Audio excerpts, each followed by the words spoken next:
राज्य महिला आयोगाच्या माजी अध्यक्ष रुपाली चाकणकर त्यांचा पाय आणखी खोलात गेलेला होता काल, कारण ईडीने चौकशी करता बोलवलं आणि साधारणपणे 7.5-8 तास चौकशी झाली। ही ईडीची चौकशी ज्याची टांगती तलवार अजूनही चाकणकरांवर कायम आहे। गुरुवारी रुपाली चाकणकर यांची ईडी चौकशी करण्यात आली। या चौकशीतून घेण्यात आलेल्या माहितीची शहानिशा होणार आहे असं कळतंय। तसंच गरज वाटली तर ईडी पुन्हा एकदा रुपाली चाकणकरांना चौकशीसाठी बोलवणार आहे। सूत्रांकडून ही माहिती मिळते। गुरुवारी ईडीकडून चाकणकरांची साधारणपणे 7.5-8 तास चौकशी झाली।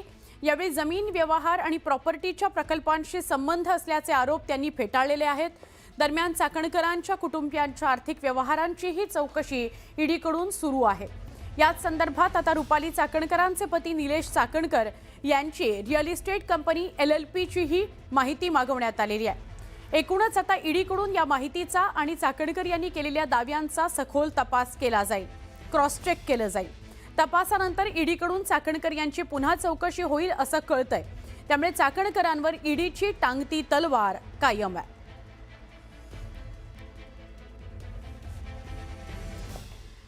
अशोक खरातशी माझे आणि माझ्या कुटुंबियांचे कोणतेही आर्थिक व्यवहार झालेले नाहीत अशी प्रतिक्रिया दिली रुपाली चाकणकर यांनी। अशोक खरात गैरव्यवहार प्रकरणी ईडीकडून तपास सुरू आहे। ईडीने त्यांची 8 तास तपासणी केली, चौकशी केली। यावेळी आपण ईडी अधिकाऱ्यांनी विचारलेल्या सगळ्या प्रश्नांची उत्तरं दिली असं माध्यमांशी बोलताना रुपाली चाकणकरांनी सांगितलं। त्याचबरोबर तन्मय आणि प्रतिभा चाकणकरांच्या नावे समता पतसंस्थेमध्ये बनावट खाती उघडण्यात आल्याचंही त्यांनी यावेळी सांगितलं।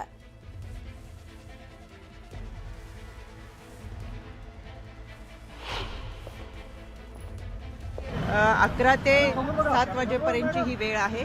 याच्यामध्ये 4-4.5 तासाची चौकशी झाली।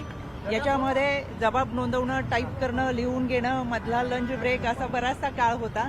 पण त्यांचे जे काही प्रश्न होते त्या सगळ्या प्रश्नांची उत्तरं दिलेत आणि मी पहिल्या दिवशी जे सांगितलं होतं ते आजही सांगते। खरात प्रकरणामध्ये खराशी आमचा कोणताही आर्थिक व्यवहार नव्हता, कोणत्याही जमिनीमध्ये आम्ही पार्टनर नव्हतो, त्याच्यामुळे बाकीचे प्रश्न उद्भवत नाही। मला असं वाटतं सगळ्याच अहवालामध्ये जे काही पुढे तपास होईल त्या तपासामध्ये काय प्रश्न होते हे समोर येतील। खरं तर आर्थिक व्यवहाराच्या संदर्भातच प्रश्न होते, पण आर्थिक व्यवहारच कुठं नसल्यामुळे त्यांना काही बाकीचे प्रश्न उद्भवले नाही। SIT आणि ईडीचे प्रश्न काही सेम होते का? असं काही SITचे प्रश्न वेगळे होते, ईडीचे प्रश्न वेगळे होते आणि या तपासाला त्यांना उत्तम प्रकारे आम्ही सहकार्य केले। इथून पुढेही कधी त्यांना सहकार्य लागलं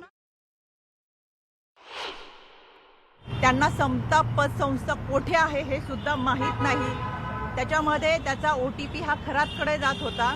त्या ठिकाणी या दोघांच्या सुद्धा या खात्यामध्ये कुठेही सह्या नव्हत्या आणि केवळ या दोघांचीच नाही तर जवळजवळ माझ्या माहितीप्रमाणे 125 ते 150 लोकांची बनावट खाती काढलेली आहेत। ज्या व्यक्तीला घरातून चालता सुद्धा येत नाही अशा लोकांची सुद्धा बनावट खाती ही समता पतसंस्था आणि अजून एक पतसंस्था आहे त्याच्यामध्ये काढलेली आहेत। त्याच्यामुळे ही जी खाती आहेत ती खोटी आहेत।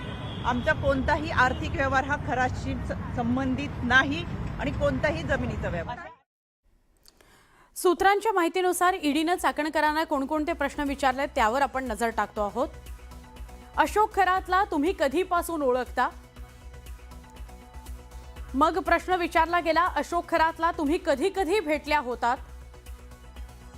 अशोक खरात सोबत तुमच्या फॅमिलीचे काही आर्थिक व्यवहार आहेत का? अशोक खरात सोबत जमीन खरेदी विक्रीचे काही व्यवहार तुमच्यामध्ये झालेले आहेत का? प्रतिभा चाकणकरांप्रमाणे तुमच्याही नावे बनावट खाती आहेत का? समता पतसंस्थेमध्ये तुमचं काही खातं आहे का?